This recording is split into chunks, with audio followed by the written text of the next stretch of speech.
นอนปลากินข้าวปลาหาปูหาปลาตามหวยตามห้องสบายดี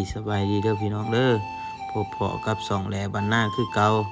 มื้อนี้สิพามาเบิ่งบรรยากาศการกินข้าวปลาของแหลบ้านนาเนาะนอนปลาเท่านี้ก็เข้าไปติดตาม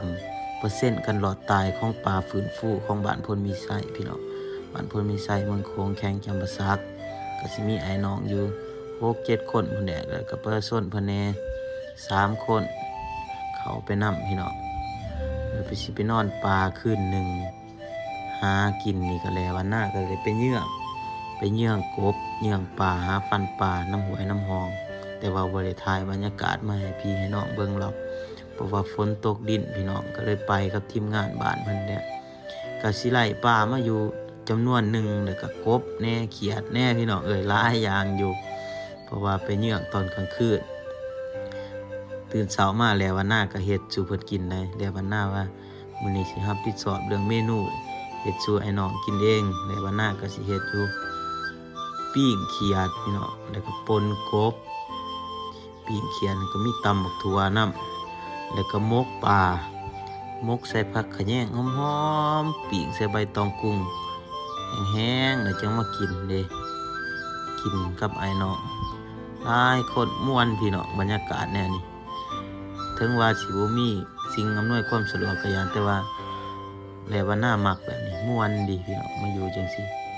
ได้นอนโซกันยามแดงตื่นเช้ามากก็กินกาแฟโซกันโอ้ความสุขพี่น้อง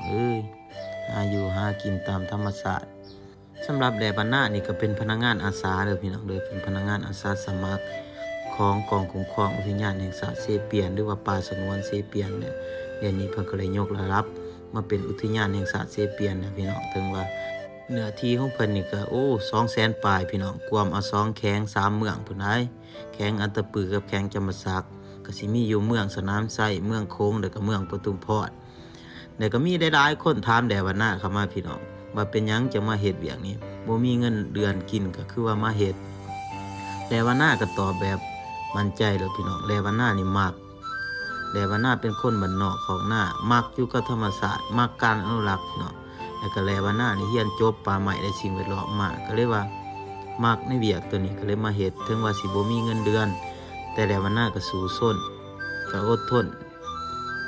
หวังว่ามื้อไหนมื้อหนึ่งภาครัฐเพิ่นสิเห็นอกเห็นใจแล้วก็ให้โอกาสเฮาพี่น้องก็เลยเฮ็ดไปก็แล้ววันหน้านี่ก็เหตุการณ์มาอยู่ 3-4 ปีแล้วพี่น้องก็อดทนไปพี่น้องสู้ซนไปเฮ็ดเวียกที่ว่าเฮามักมันก็ดีกว่าเฮ็ดเวียกที่ว่ามันลำบากใจถ้าเฮามักสิ่งใดแล้วเฮาสิเฮ็ดสิ่งนั้นให้มันมีความสุขแล้วก็มันสบายใจนี่แหละ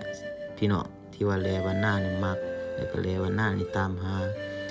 ท้ออะไรพี่น้องแต่ว่าอย่าถอยเด้อพี่น้องเด้อฝากคลิปนี้เป็นกำลังใจให้หลายคนที่ว่าพบเพาะกับปัญหาอยู่คลิปนี้ก็สิมีเพียงเท่านี้พี่น้องฝากกดไลค์กดแชร์กดติดตามเป็นกำลังใจให้แด่บรรณาเด้อพี่น้องเด้อไปก่อน